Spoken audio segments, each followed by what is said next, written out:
Hello, I'll start my presentation. My talk title is Mathematica Introduction. Especially, I show you how to solve last pass algorithm development using MathSymbolica. I am from Korea, and my school is right here, Gwangju Institute of Science and Technology. This is my abstract. I'm using basically MathSymbolica.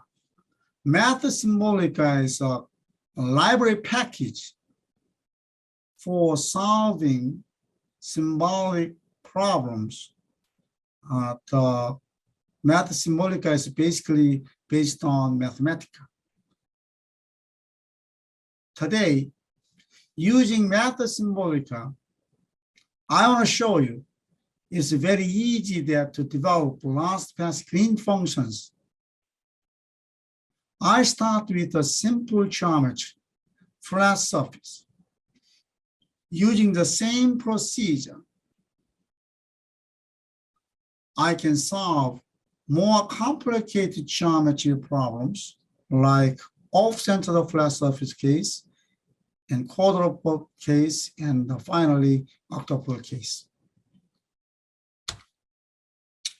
Before I introduce the use of MathSymbolica, I want to introduce my physical problem here. So, according to probabilistic potential theory, there is one-to-one correspondence between a partial differential operator and a diffusion process. I can give you a typical example. That's the correspondence between the homogeneous and isotropic Brownian motion and the Laplacian operator. I introduced two theorems basically. The first theorem is the Feynman-Craig formula. It's about how to solve a time-dependent problem using diffusion. The second theorem is how to solve the Dirichlet problem, the boundary value problem, using diffusion. So right here, we have a differential operator L right here, the first two terms right here. So we have a differential operator, and we have a differential equation, and this is the initial condition. According to the theorem, the point solution at time t and at the location x, the solution is given by an expectation value of this. The capital small f is the initial values, and this is exponentially weighted by the integration along the path, the function c of x. Now right here, that capital X is the Brownian motion, and capital X, according to the correspondence, this corresponds to the differential operator L. That means, depending on the differential operator L, the Brownian motion is different.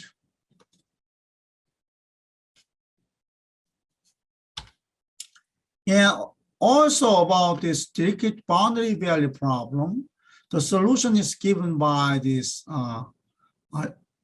also by the expectation values right here. We have two terms right here. The first term is the path integral along the Brownian path until the Brownian reaches the boundary.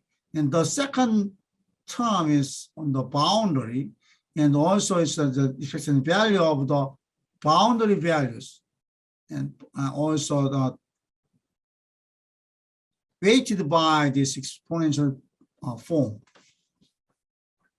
Right here also the capital X is the Brownian motion corresponding to the differential operator L.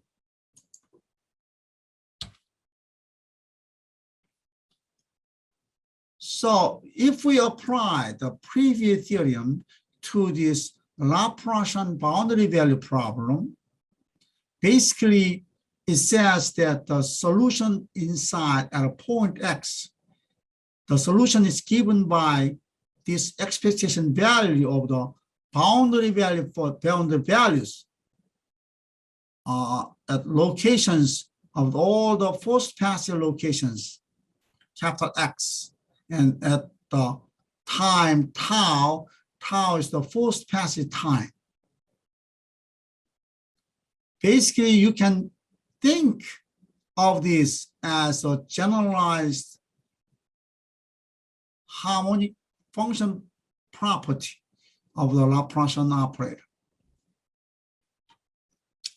Also, if you understand the equivalence between first passive probability distribution and the Green's function, surface Green function in the electrostatic problem, you can see that the first passive probability can be obtained by solving the corresponding electrostatic problem. That means if you get the surface Green function, you can get the probability, the first passive probability. Using the correspondence between the Brownian motion problem and the electrostatic boundary value problem, you can see, you can obtain this Green function last passage algorithm for the charge density at a point on the boundary surface. So right here, sigma x is what? At the location x on the surface, you can get the charge density sigma using this. And then the capital G is called the last passage Green function, and you can given by this small g function right here. And g is the Brownian probability function. And so for the flat geometry, we can easily get this g. I'll show how to get this using the Mathematica program. So right here, for the center dipole problem, we have 4 charges right here.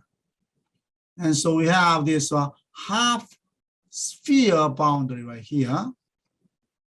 I use the spherical coordinate system. And so inside the boundary, by the 4 charges, we can get the potential right here, V. And then if you differentiate with respect to epsilon and R, you can get the Green function, last passage Green function right here for the flat case. Now, let's consider more complicated geometries. For example, for the off-center dipole problem, we have the same number of charges, but the charge locations are off-centered now. For this case, also we can get the potential by the 4 charges right here, and using same procedure, the Mathematica procedure, more specifically MathSymbolica procedure, we can solve the same problem, almost the same problem, and then we can get the corresponding Green's function, last passage Green function. And so if you simplify the case, we can get the same Green's function to the previous case.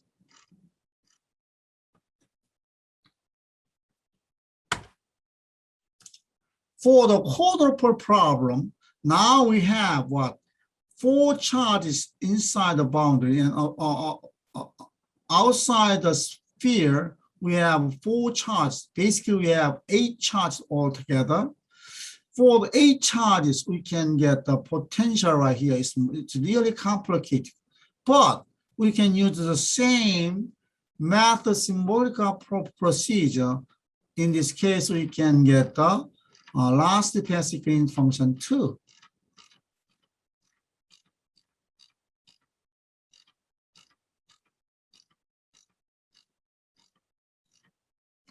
And also using this one, we can, if you use the symmetry, you can get the simplest case right here.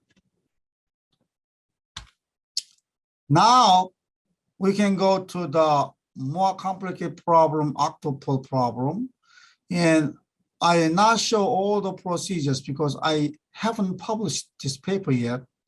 But I can show you that altogether we have here the total number of charges are 16 charges, really complicated. Still, we can use the same MathSymbolica procedure. We can get the Laplace green function. And using the Laplace green function, we can get the charge problem. Okay, in summary, basically MathSymbolica is very convenient. I was dealing with almost the same problem with different geometries.